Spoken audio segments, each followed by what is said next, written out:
मेरा नाम दुष्यंत है और मैं हरिद्वार के शमशान घाट में 12 सालों से काम कर रहा हूँ। यहाँ लावारिस लाशों का अंतिम संस्कार करना, उनकी चिताओं को आग लगाना, फिर शमशान घाट की सफाई करना मेरा काम होता था। लेकिन मेरे साथ एक ऐसी घटना घटी जिसने मेरी जिंदगी को हमेशा हमेशा के लिए बदल कर रख दिया। मैं आज भी उस दिन को याद कर सहम जाता हूँ। अक्सर हम लोग लाशों को आग लगाने के बाद उनकी अस्थियों को इकट्ठा कर बाकी बची राख को गंगा में बहा दिया करते थे।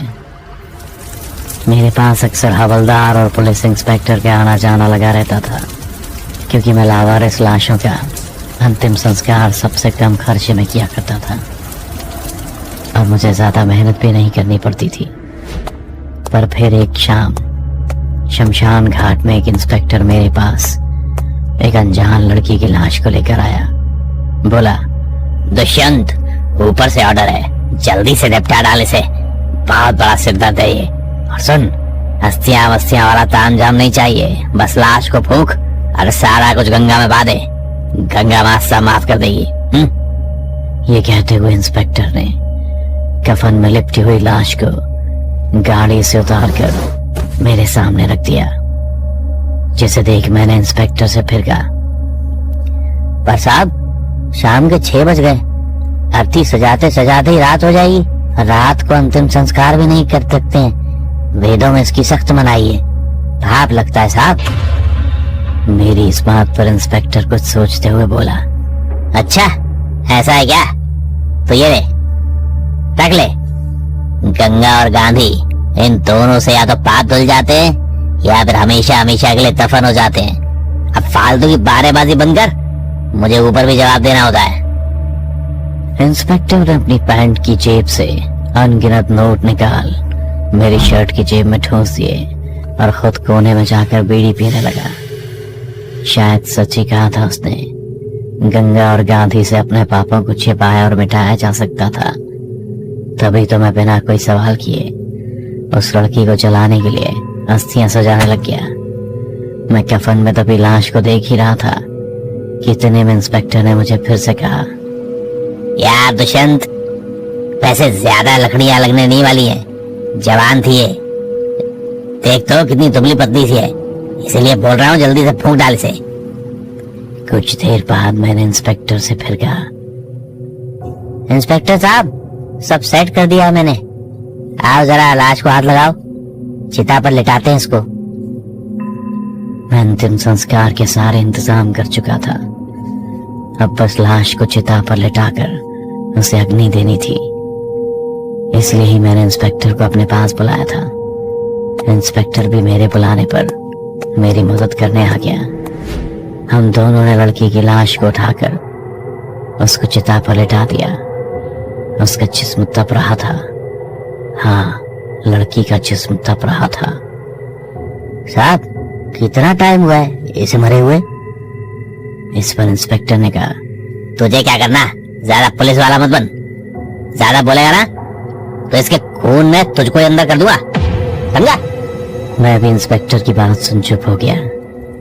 मैं हाथ में मशाल लेकर लाश को जलाने आगे बढ़ा ही था कि अचानक ही लाश के मुंह पर से कपड़ा उड़ गया और मेरी नजर उस लाश के चेहरे को ताकने लगी, जिसे देख मेरी रूह कांप गई। मैंने देखा कि वो लाश अपनी पलकें झपका रही थी।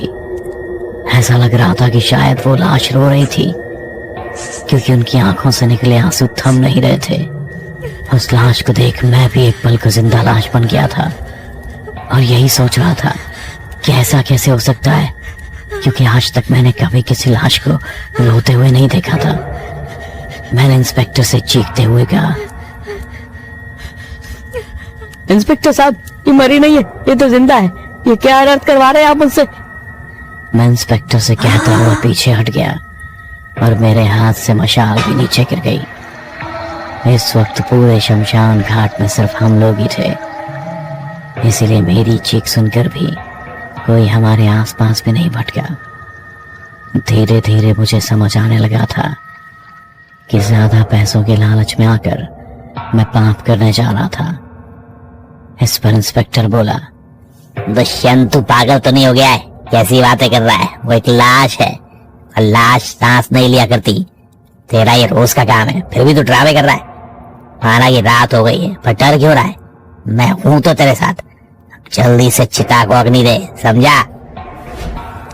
इंस्पेक्टर की बातें सुन मेरी सांसें तो शांत हो गईं, पर मेरा मन नहीं। फिर मैंने अपना मन मारकर चिता को अग्नि देने के लिए आगे बढ़ा ही था,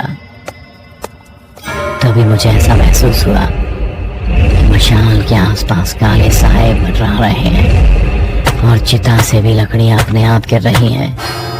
मेरा मन बेचैन होने लगा, पर इसे नजर का धोखा मान मैं लाश के पास चला गया। फिर अचानक ही मुझे महसूस हुआ कि लाश ने मेरा हाथ पकड़ लिया और रोते हुए मुझसे कहने लगी, प्लीज मुझे मत जलाओ, मैं जिंदा हूँ। ये सब मुझे जिंदा जलाने की कोशिश कर रहे हैं ताकि इनका राज सामने ना आ पाए। कम से कम तुम तो इनका साथ मत दो। मैं पेट से हूँ, माँ बनने वाली हूँ। मुझसे बदला लेने के लिए मेरे अजन्मे बच्चे को तुम मत मारो प्लीज। मैं तुम्हारे आगे हाथ जोड़ती हूँ। लाश की बातें सुन मेरे पैरों तले जमीन खिसक गई। तभी इंस्पेक्टर ने मुझे फिर टोकते हुए कहा, अरे चिता के पास खड़ा खड़ा क्या कर रहा है? अब क्या फिर लेक्चर दूं तुझे? एक बार में बात समझ नहीं आती क्या? बोला लाश को जला तो जलाता क्यों नहीं है? अगर तेरे से नहीं होता है तो लाभ मुझे दे। ये मशाल मैं खुद ही फूंक डालता हूँ इसे। इतना कहकर वो इंस्पेक्टर मेरे हाथ से मशाल लेने आगे बढ़ा ही था कि तभी मैंने उसी मशाल से इंस्पेक्टर का आधा चेहरा जला दिया, जिसके दर्द से वो जोर जोर से चीखने लगा था। कोई बचाओ मुझे, मेरा चेहरा झुलस रहा है। सुशेंत ने मेरा आधा चेहरा जला दिया है। ये तूने अच्छा नहीं किया दुष्यंत। इंस्पेक्टर अपना चेहरा छुपाए दर्द के मारे इधर उधर भटक रहा था और जोर जोर से चीख रहा था। पर जैसे कि मैंने पहले कहा था, हम लोगों के अलावा पूरे शमशान घाट में कोई नहीं था जो उसकी मदद के लिए आ पाता। लाश की आंखें भी बस एकटक उस इंस्पेक्टर को ही तड़पते हुए देख रही थी। उसकी आंखों में सुकून साफ झलक रहा था और मैंने भी अब ठान ली थी कि चाहे कुछ भी हो जाए, मुझे अब इस लड़की के बारे में जानना था जिसको इंस्पेक्टर जिंदा ही जलाना चाहता था। तो मैं भी अपने हाथ में मशाल लिए सीधा उस इंस्पेक्टर की ओर चल दिया और उसकी मशाल से उसे जिंदा जलाने की धमकी देते हुए बोला, अभी तो तेरा आधा चेहरा ही आग से झुलसा है। अगर सच नहीं बताया तो लड़की के बजाय मैं तुझे ही जिंदा जला दूंगा। इंस्पेक्टर को आग में अपनी मौत दिखाई दे रही थी। उसने भी लड़खड़ाते हुए कहा, हाँ दुष्यंत, ये लड़की मरी नहीं है, जिंदा है। जैसे ही मैंने सुना मेरा रोम रोम सिहर उठा था। पर क्यों इंस्पेक्टर साहब, आप ये नृत्य क्यों करवाना चाहते थे? बताइए। अगर मेरे हाथों ये पाप हो जाता तो मैं कभी खुद को माफ नहीं कर पाता। क्यों किया आपने ऐसा? बोलिए। इस पर इंस्पेक्टर ने एक लंबी सांस लेते हुए कहा, दुष्यंत, तुम शायद भूल रहे हो कि कानून अंधा होता है। हमें बस ऊपर से ऑर्डर दिए जाते हैं जिन्हें हर हाल में हमें फॉलो करना होता है। और रही बात इस लड़की की, तो इसका भाई एक रिपोर्टर था जिसने कमिश्नर की नाक में दम कर दिया था। फिर कमिश्नर के कहने पर मैंने इसके भाई का एनकाउंटर कर दिया, लेकिन इसकी बहन काला जादू जानती थी, जिसकी मदद से इसने अपने भाई की आत्मा को वापस बुलाया और कमिश्नर को जान से मारने की कोशिश की। उसे इतना डराया कि वो पागल हो गया। और तो और इसने मेरी पत्नी को भी पागल कर दिया। मन तो किया कि इसका भी इसके भाई की तरह एनकाउंटर कर दूं, लेकिन मैं कमिश्नर की शपथ लेने वाला हूँ, इसलिए बोल रहा हूँ। तुझे और पैसे चाहिए तो बता, मैं करोड़पति बना दूंगा तुझे। बस किसी भी तरह इस लड़की को फूंक डाल अभी के अभी। इंस्पेक्टर की बातें सुन मेरे होश उड़ गए थे। मेरे मन में बस इंस्पेक्टर की कही हुई बातें ही घूम रही थी, जिसके बारे में सोचते हुए मैंने खुद से कहा, मतलब कि वो मेरा भ्रम नहीं था। इस लड़की ने काले जादू की मदद से सच में ही मुझसे बातें की थी। पर मेरे मन को एक सवाल और नोच रहा था, जिसका जवाब मैंने इंस्पेक्टर से पूछा। अगर ये लड़की जिंदा है तो तुमने इसके साथ ऐसा किया जो ये हिल भी नहीं पा रही है, और इसने तो कहा था कि ये पेट से है, मरना नहीं चाहती है। इस पर इंस्पेक्टर ने हंसते हुए कहा, अच्छा, तो काले जादू की मदद से ये तेरे से भी बातें करने लगी। अरे जब मैंने इसे घर से उठाया तो बहुत छटपटा रही थी, तो इसे शांत करने के लिए मैंने इसमें इतने इंजेक्शन ठोके कि ये पैरालाइज हो गई। और रही बात बच्चे की, तो गरीब की झोली में कौन सा दाना किसका है क्या मालूम। इंस्पेक्टर की सारी बात सुनने के बाद मैं खुद से बस यही कह रहा था, लोग तो पहले ही कब के मर चुके होते हैं अंदर से। ये शमशान तक आना, चिताओं का अंतिम संस्कार होना, ये सब तो सिर्फ एक रस्म है, खुद को झूठी उम्मीद और तसल्ली देने की, मोक्ष पाने की।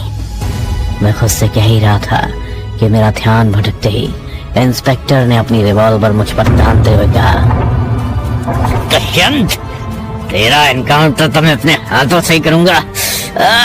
मेरा चेहरा बर्बाद कर दिया तूने, होने वाले कमिश्नर का चेहरा। मत तुझे तो मैं जिंदा नहीं छोड़ूंगा।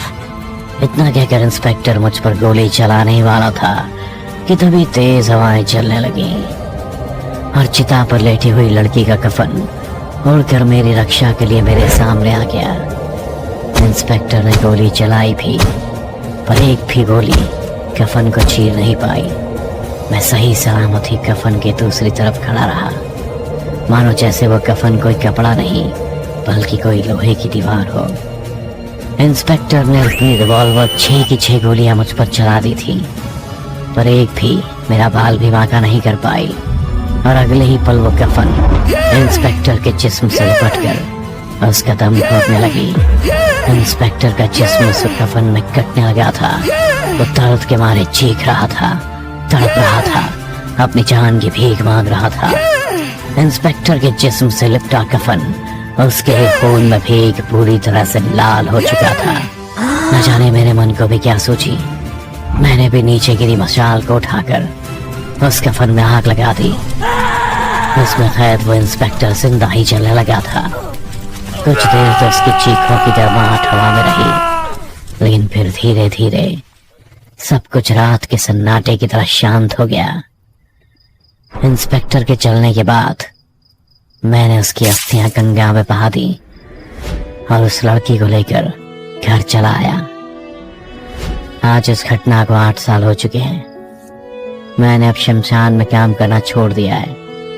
अब मैं एक छोटी सी नौकरी करता हूँ और वीणा का ख्याल रखता हूँ। ये नाम मैंने उस लड़की को दिया है।